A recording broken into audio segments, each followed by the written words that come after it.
આજે આવ્યા છીએ આપણે ખેડૂતની વાડીએ અને અહીંયા એમને રાયડાનું વાવેતર કરેલું છે. તો રાયડાની અંદર કેવું ખાતર વાપરવું જોઈએ, મોલોમસી જે પ્રશ્ન આવતો હોય છે તો એને કેવી રીતના આપણે સોલ્યુશન કરી શકીએ એના વિશે થોડુંક માર્ગદર્શન આપવાના છીએ. વત્તા અહીંયા રાપરના જે ખેડૂતો છે એ રાયડાની અંદર રચકો પણ વાવતા હોય છે, તો એ પણ એક સારી વસ્તુ છે. એનો શું જો બેનિફિટ છે એ પણ આપણે જાણીશું. તો આ કાકા તમે મને મોટું કહી દો કે આમાં તમે અત્યાર સુધી કેટલું ખાતર, કેટલા પિયત અને વાવેતર ક્યારે? અમે એકરે એક થેલી યુરિયાની નાખી, 10 દાડે પાણી મૂક, 10 દાડે પાણી મૂકીએ, 4 એકરમાં 4 થેલી યુરિયા ખાતરનો છંટકાવ કરી અને પાયાનું ખાતર અમે 5 થેલી ડીએપી નાખી અને રજકો અને રાયડો સાથે ભેરવી અને એનો છંટકાવ કરીએ. આ પૂણા 2 મહિનાનો રાયડો છે. એટલે આજે એમને કીધું એ એકરની અંદરની વાત કરી છે, પણ એમનો ટોટલ જે વિસ્તાર છે એની અંદર 4 થેલી ડીએપી નાખેલી છે અને અરાઉન્ડ 4 એકરની માથેની એમની આ વાડી છે. 5 થેલી સાહેબ, 5 થેલી ડીએપી. બરાબર. તો હવે ખાસ કરીને આ જે પાક છે ને એમાં કયા પ્રકારનું ખાતર વાપરવું જોઈએ એના વિશે વાત કરી છે. તો આ પહેલું તો તેલીબિયા વર્ગનો પાક છે, એટલે આની અંદર માત્ર યુરિયા ખાતર નહીં વાપરતા, એમોનિયમ સલ્ફેટ જેવું ખાતર વાપરવું જોઈએ. બરાબર સાહેબ. પાકની અંદર જ્યારે પાયાની અંદર તમે ડીએપી ખાતર નાખો છો એની જગ્યાએ જો તમે એસએસપી ખાતર નાખશો તો પણ ફાયદો થશે. એસએસપી ની અંદર ફોસ્ફરસ, કેલ્શિયમ અને સલ્ફર 3 પ્રકારના તત્વો આવે. બરાબર સાહેબ. સલ્ફરથી જે તેલની ટકાવારી છે એ વધે છે, કેલ્શિયમથી જમીનનું બંધારણ બને છે. બરાબર સાહેબ. બીજું, ડીએપી કરતા પ્રમાણમાં સસ્તું ખાતર છે. બરાબર. એમોનિયમ સલ્ફેટ જે છે એ પાણી સાથે ઉતરી જતું નથી, એ જમીન સાથે બંધાઈને રહે છે. અને એની અંદર 20% જેટલો નાઇટ્રોજન છે અને 13%થી આજુબાજુમાં સલ્ફર જેવું. બરાબર સાહેબ. જ્યારે યુરિયાની અંદર માત્ર નાઇટ્રોજન છે, ડીએપીની અંદર નાઇટ્રોજન અને ફોસ્ફરસ. બરાબર સાહેબ. તો એ ખાતરની જગ્યાએ આ ખાતર પહેલાં તો વાપરવું જોઈએ. બરાબર સાહેબ. બીજું કે આજે આપણે પિયત આપીએ છીએ તો પિયત આપવામાં પણ ખાસ ધ્યાન રાખવાનું છે. જ્યારે અત્યારે આપણે જોઈ શકીએ છીએ 50% જેવા ફૂલ બેસી ગયા છે, તો 50% ફૂલ અવસ્થા જે છે ને એ પિયત અવસ્થા છે. એ સમયે જ પાણી આપવું જોઈએ અને એ સમયે શક્ય હોય તો ખાતર નાખવાનું આપણે ટાળવાનું છે. એટલા માટે જો તમે એ સમયે ખાતર નાખશો તો પાછું એનું વૃદ્ધિ થવાનું ચાલુ થઈ જશે અને જે ફૂલ આવવાના છે, જે સિંગો બેસવાનું છે એ અવસ્થા પાછી ઠેલાઈ જતી હોય છે. તો આ સમય માત્ર પિયત આપવાનું છે, ખાતર આપવાનું નથી. ત્રીજી વસ્તુ, વધારે પડતું જ્યારે તમે યુરિયા ખાતર આની અંદર આપશો તો મોલોમસીનો પ્રશ્ન વધારે રહેશે. બરાબર. રોગ આવવાનો, રોગ અને જીવાત બંને. રોગની અંદર તો આમાં મોટા ભાગે પાવડરી મિલ્ડ્યુ આવતી હોય છે અને જીવાતની અંદર મોલોમસી ખાસ આવતી હોય છે.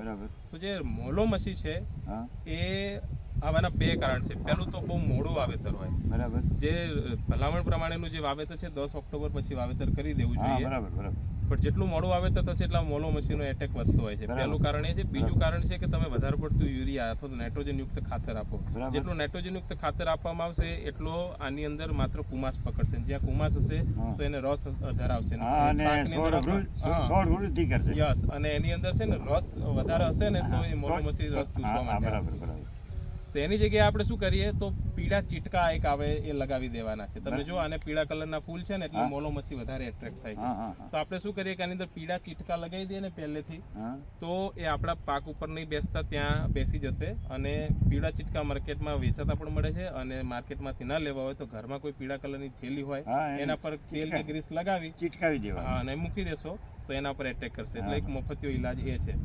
બીજું છે કે લીમડા આધારિત આપણે નિમાસ્ત્ર બનાવીને પણ એમાં છાંટી શકીએ છીએ. લીમડો જે કડવો હોય એનો છંટકાવ કરીને તમે છાંટી શકો છો.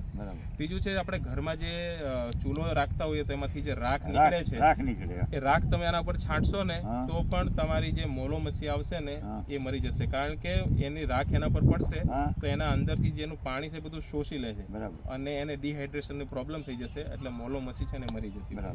જે આપણે ધોરીઓ કહીએ તે એટલે જે ચૂસ્યા પ્રકારની જે જીવાત આવે છે ને એકદમ કારી એ તમારે નહીં. આ છોડને વૃદ્ધિ ન કરવાની અને છોડ એકદમ સફેદ થઈને સુકાઈ જતો હોય. એ જે સફેદ થઈને સુકાઈ જાય છે ને એ પાછો પાવડરી મિલ્ડ્યુ નામનો રોગ છે. એના માટે તમારે માર્કેટમાંથી દવા પણ વેચાતી લેવી પડતી હોય. છંટકાવ કરીએ સાહેબ અમે 2 વખત છંટકાવ કરીએ. બરાબર છે.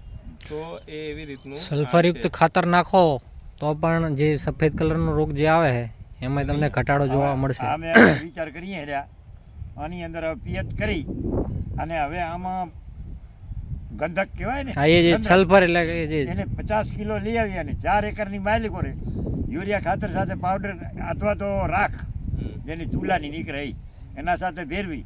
અગર ચૂલાની રાખ પણ ન મળે તો ધોરિયામાં ગીહું આવે, આ રેતીમાં સબિયામાં થોડીક નાખીને 2 પોહલીઓ આપણે ગંધક નાખીને, ગંધક જેને કહીએ કે આપણે ઓલું પીળા કલરનું આવે ને એ કરીને અમને છંટકાવ કરશું એટલે એની પાણી ચડવાનું તત્વ ઓછો રહે ને કવા પાક તળિયામાં જે સફેદ ડાળી થાય એ ડાળી ન થાય અને એકદમ શરીર ઓલી ફરી રહી એકદમ મુલાયમ થાય. કાકા પાકની અવસ્થા જોતા અત્યારે એવું દેખાઈ રહ્યું છે કે અત્યારે પાકની અંદર યુરિયાની ખાસ એટલી જરૂરિયાત દેખાતી અમે તો નથી. એટલે હાલ કોઈ જરૂર નથી આઈ પડ્યું યુરિયા હવે અમે ઓગાળશું આટલા દિવસ તો નહીં વગાડવાનું, તમારે વગાડવાનું થતું નથી. એની જગ્યાએ તમારે ખાતર આપવાનો જો વિચાર હોય તો મેં હમણાં આપણે પહેલા પણ વાત થઈ એ પ્રમાણે એમોનિયમ સલ્ફેટ જે જીવામૃત છે એ આપણે બનાવવાનું છે. ગાયનું જે છાણ છે એની અંદર આપણે એનું એનું મૂત્ર નાખી દેવાનું છે. એની અંદર થોડી એનો સાહેબ અખતરો કરીએ અમે 2 પાટિયામાં કરીએ. બરાબર. 2 પાટિયામાં તો કરતા જીવ નહીં આવે. ના વધારે નહીં કરો, 2 પાટિયામાં. આની અંદર દર વખતે પિયતે તમારે વધારે નહીં આની અંદર સાહેબ કેવું છે